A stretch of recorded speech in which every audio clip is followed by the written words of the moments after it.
Question number 8 of exercise 3.7. Find the least number which when divided by 6, 15 and 18 leaves remainder 5 in each case.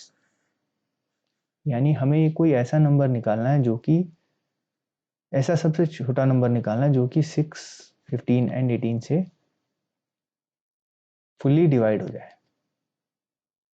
और फिर उसके बाद 5 reminder रह जाए। तो अभी हम 5 रिमाइंडर को नहीं समझते, हम सिर्फ इसको समझते हैं कि हमें ऐसा नंबर लेना है जो कि इन तीनों से फुली डिवाइड हो जाए, यानी वो नंबर इनसे बड़ा होना चाहिए, इन तीनों नंबर से बड़ा होना चाहिए, यानी कि हमें मल्टीपल निकालना है। मल्टीपल किस में होता है? मल्टीपल होता है LCM यानी लोएस्ट कॉमन मल्टीपल में। लोएस्ट कॉमन मल्टीपल, ये इस चीज को समझना जरूरी है कि हमें HCF फाइंड आउट करना है कि LCM फाइंड आउट करना है। तो हमें ये समझ में आ गया कि हमें lowest common multiple find out करना है। तो अब हम लोएस्ट कॉमन मल्टीपल को फाइंड आउट करेंगे। और दूसरी चीज इसमें है लीस्ट लिखा है, जैसे हमने आपको पहले क्वेश्चन में बताया था, लीस्ट का मतलब होता है लोएस्ट यानी सबसे छोटा, तो भी लोएस्ट उसमें भी आया है, इसलिए हमें लोएस्ट कॉमन मल्टीपल निकालना है। तो दो तरह से हमें समझ में आ गया कि हमें लोएस्ट कॉमन मल्टीपल निकालना है। तो अब हम lowest common multiple of 6, 15 and 18 निकालेंगे, यानी LCM निकालेंगे तीनों का।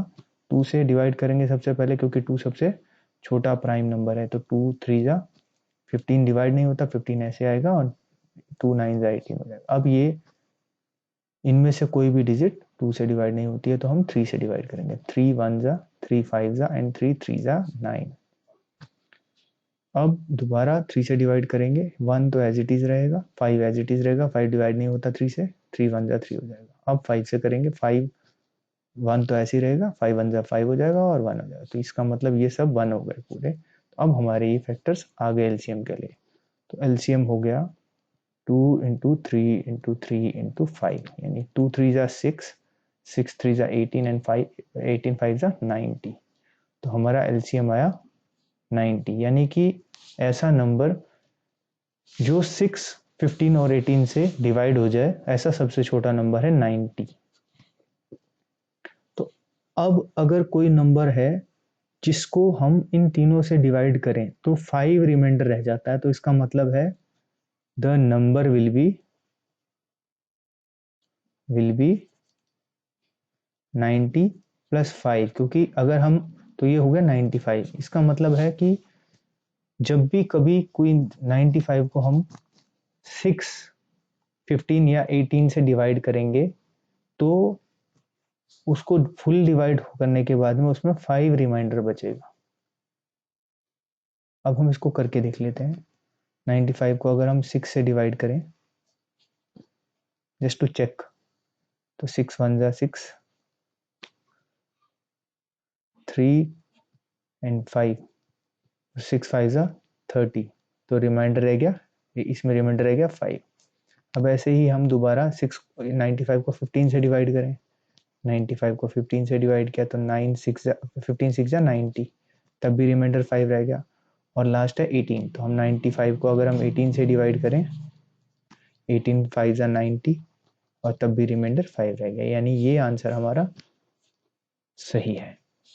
तो हमने पहले तो हमें ये समझना है कि हमें HCF निकालना है कि LCM निकालना है, और ये चीज हमको समझ में आ सकती है जब हम क्वेश्चन को अच्छे से समझते हैं। तो हमें ये समझ में आ गया कि 6, 15 और 18 से डिवाइड होने वाला हमें ऐसा नंबर निकालना है जो कि इन तीनों से कंप्लीटली डिवाइड हो जाए। तो वो इन तीनों से डिवाइड होगा तो वो नंबर इनसे बड़ा होना चाहिए। बड़ा नंबर निकालना है तो हमेशा मल्टीपल होता है, यानी लोएस्ट कॉमन मल्टीपल हमें निकालना है। अगर छोटा नंबर निकालना हो तो वो फैक्टर होता है, वो जो इनसे छोटे नंबर आते हैं। 6, 15 और 18 का फैक्टर निकालना हो तो हाईएस्ट कॉमन फैक्टर होगा, लेकिन हमें यहाँ पर इनसे बड़ा नंबर फाइंड आउट करना है तो हमें LCM निकालना होगा। और दूसरी बात, इसमें लीस्ट, स्मॉलेस्ट या मिनिमम क्वेश्चन में जनरली लिखा होता है, तो उसका मतलब है लीस्ट का मतलब यानी लोएस्ट या सबसे छोटा। तो आई होप ये क्वेश्चन आपको अच्छे से समझ में आ गया होगा। इस तरह के क्वेश्चन एग्जाम्स में जरूर आते हैं।